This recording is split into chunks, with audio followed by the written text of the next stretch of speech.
মার্কিন যেসব কমান্ড সেন্টারে ইরানের মুহুর্মুহুর হামলা। ইরানের ইসলামী বিপ্লবী গার্ড বাহিনী বা আইআরজিসি জানিয়েছে তাদের নৌবাহিনী ওই অঞ্চলে অবস্থিত মার্কিন ও ইসরায়েলি সংশ্লিষ্ট লক্ষ্যবস্তুগুলো এক ধারাবাহিক শক্তিশালী ও দ্রুত গতির হামলা চালিয়েছে। সোমবার পরিচালিত এই অভিযানে সংযুক্ত আরব আমিরাতের একটি গোপন মার্কিন কমান্ড সেন্টার এবং বাহরাইনে মার্কিন পঞ্চম নৌবহরের কমান্ডারদের গোপন আস্তানা লক্ষ্য করে নিখুঁতভাবে আঘাত হানা হয়েছে। অপারেশনাল ট্রু প্রমিস 4 এর 87তম ধাপের অংশ হিসেবে পরিচালিত এই অভিযানে আইআরজিসি নৌবাহিনী মোট 4টি সফল ও দ্রুত গতির অপারেশন সম্পন্ন করেছে।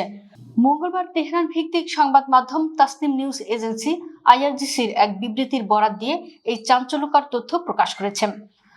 আইআরজিসির দেওয়া তথ্য অনুযায়ী সোমবার সকালে তাদের গোয়েন্দা ও অপারেশনাল যোদ্ধারা একটি সমন্বিত অভিযানের মাধ্যমে আরব আমিরাতের আল মিনহাদ বিমান ঘাঁটির বাইরে স্থাপিত মার্কিন সন্ত্রাসী কমান্ডারদের একটি গোপন কমান্ড অ্যান্ড কন্ট্রোল সেন্টার নিখুঁতভাবে ধ্বংস করেছে। হামলার সময় ওই সেন্টারে 200 জনেরও বেশি মার্কিন কমান্ডার ও মধ্যম সারির কর্মকর্তারা উপস্থিত ছিলেন এবং হামলাটি পরিচালনার জন্য অন্তত নির্ভুল লক্ষ্যভেদী ক্ষেপণাস্ত্র ব্যবহার করা হয়েছিল। অন্য একটি সমন্বিত অভিযানে বাহরাইনের মূল ব্যারাকের বাইরে অবস্থিত মার্কিন পঞ্চম নৌবহরের কমান্ডারদের গোপন আস্তানা ড্রোন দিয়ে লক্ষ্যবস্তু করা হয়।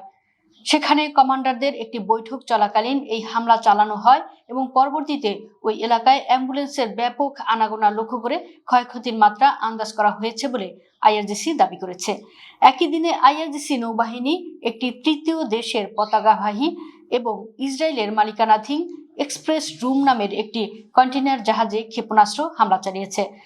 এছাড়া সৌদি আরবের দাহরান অঞ্চলের উপকূলে অবস্থিত মার্কিন বাহিনীর একটি আর্লি ওয়ার্নিং রাডারও নিখুঁতভাবে ধ্বংস করা হয়েছে। এই রাডারটি মূলত মার্কিন F-16 যুদ্ধবিমান পরিচালনার কাজে ব্যবহৃত হতো।